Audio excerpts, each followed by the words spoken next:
All right, so I'm going to yield the floor to Professor Jonathan Zittrain, also known as the other Jay-Z. He is pretty much the smartest, funniest person ever, and I'm not really sure what his talk will be about, but I'm sure it'll be fabulous.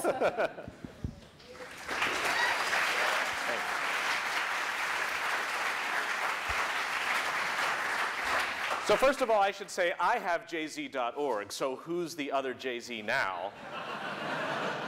But fame can be tricky, I know. I was actually approached just before the talk. A guy came up to me and he's like, are you the huh guy? And I was like, no. He's like, are you sure? I'm like, no, I'm not the huh guy. It's like, because I thought you were the huh guy. We were talking about it, and then I saw you tweeting. I'm like, guy, I got nothing. So I'm not that famous. I can aspire. But this is an incredible gathering in this room of the engine that makes the internet truly sing in an off-key note. And it's almost like, who's minding the store? Like, is this going to be a day without memes? Because everybody's kind of busy.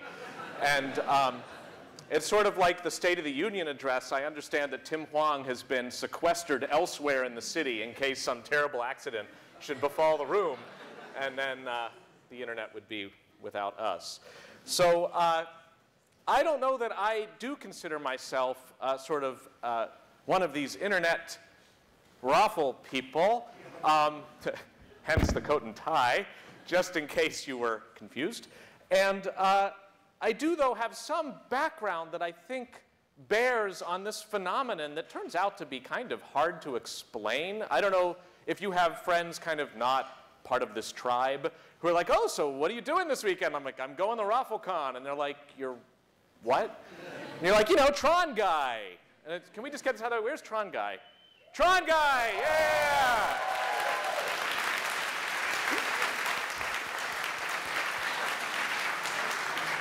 This deadly disc is for you, sir. So anyway, I do have some background, I think, that I won't say which person I am in this photo, but as you can see, there is the Texas Instruments TI-99 4A home computer with extra key tabs to tell you what your function key can do. And that's a 300 baud modem, but it can... It can downshift to 110 in times of need. And of course, a trusty Epson MX80 FT printer, and the obligatory model rockets that I built myself. And I'm glad I have them kind of ready for launch in case something should come up. And there in the corner, the one thing within arm's reach is the thesaurus, because you might run out of words. So I had some background, sort of. This is what I did with my free time. I kind of got on the computer and then got on what passed for the internet at the time. It was called CompuServe. And it was run by H&R Block. So things have loosened up a little since then. And then also, I sometimes got involved in politics. Yes. I won't say which person in this photo is me, but that's right. I went to the Mondale Ferraro victory rally. This was like, what, 2 days or 1 day before the election, they had a victory rally. Talk about, like, everybody knew, right? This was the electoral map the day later. At least I carried Minnesota, he says. And the District of Columbia, yeah. Represent DC. So those were the days. And then, of course, I occasionally got out for social functions. And, you know, I was well-dressed at the time, as you can see. So as you might imagine from all of these, when I wasn't doing those, I was being stuffed inside a locker. And this is not me, actually, in any of this. This is actually a Corbis image of somebody being stuffed inside a locker. And you can tell it's totally Corbis, because for one thing, he's not having nearly a bad enough time, right? He's trying not to laugh. For another thing, if this were real life, he would be stuffing him inside the locker. So it's kind of just not at all right. But there's some element, at least I'll speak only for myself, of this that says, first, whatever does not stuff you so that you die makes you stronger. And there's some element of this that I think finds its way through into the land of the meme, both in the sense of the ways they can sometimes have that edge, the change of the vowel in between the two L's and an S on the end, and in ways in which we look for pathos in the world and try to capture it. And you kind of just find yourself maybe that lone wolf in the out-group sort of just being able to say, is it me or is it them? And then you kind of cling to the idea, no, it's them. They're all crazy. I am normal. And I can just say, you know, we now have a group in the room. It's like, is it them or is it us? It's like, well, I forget now what the it is. But they're bad and we're good is kind of what I'm trying to say. So here's for us being good. Yay. All right. As you can see, I do not have a second career as a sloganeer. Here's for us being good. That is all.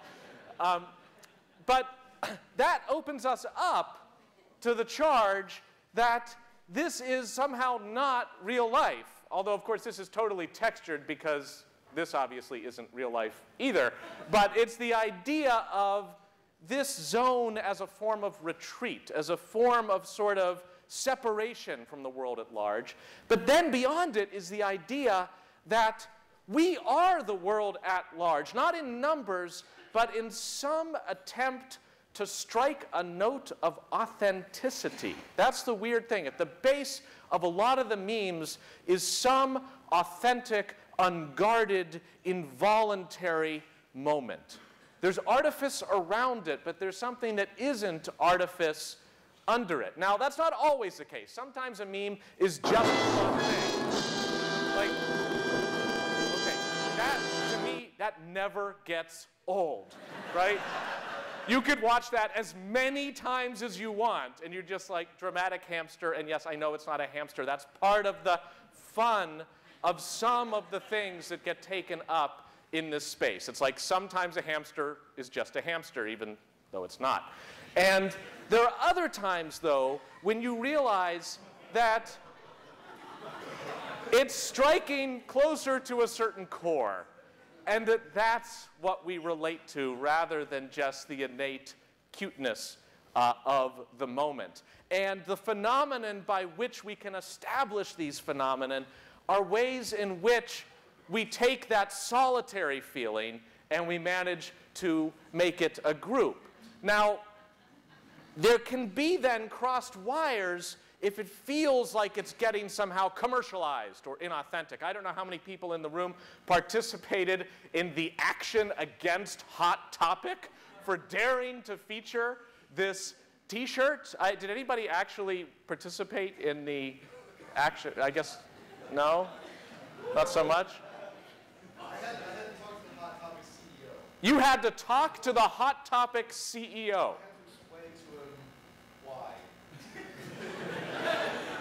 Exactly. He wasn't in, which meant he did not deserve the ability to put this crude drawing on a T-shirt. Now, can I just ask, tell us who you are. I'm A.J. Gazer. I'm a former editor for Know Your Meme, and I also co-created the Basic Time Games. So can we just, I don't know which is more of a like, hooray moment, but can we just, for the associate editor, former associate editor of Know Your Meme, thank you, Know Your Meme, for helping us. Because you realize you are always at risk of not knowing your meme. Like, you think you're on the inside, you could be the godfather, and there's still somebody waiting to pop you. And Know Your Meme is that cheat sheet that's self-referential enough that it's okay to use as a cheat sheet, rather than, say, Fox 25 News at 10, where they're like, there's a new meme going around, and you're like, not anymore.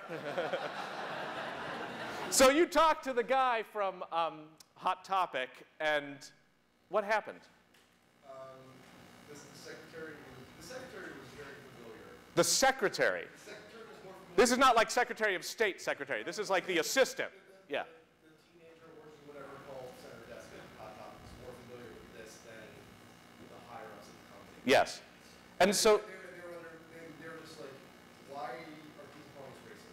why are people calling us racist? And you had to say, like, well, there's actually this site called Reddit.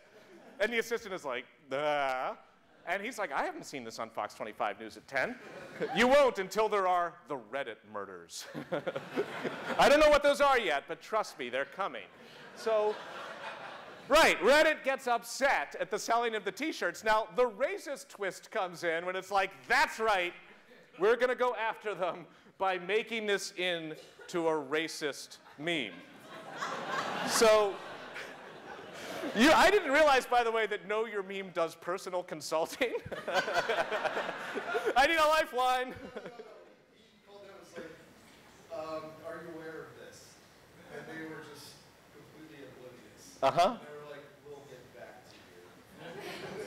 So did that sequence of calls or contacts end well or end badly in your point of view? We ended up inadvertently, it's like they posted a link to our entry on their Facebook, and there was like, guys, Larry is blowing our cover. Okay, so we have then an operation designed to reclaim the meme from commercialization by poisoning it. That's kind of like, if you are going to have it, no one's going to have it. And a little bit, too, of over-the-topness, you might say. It's like, are the people engaging in this operation doing it ironically or because they're angry? I think the answer has to be yes. And that's kind of like, huh. But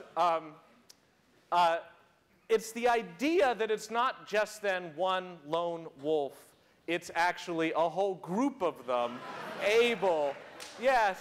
And what I also love about this is that this started as like the essence of a commercial image and was taken from the land of commerce into the land of memes, which makes me wonder, are they now going to get angry at the people selling the t-shirts for co-opting the meme based on their t-shirt? I think they get a buy from that, right? Because they're the ones who started it.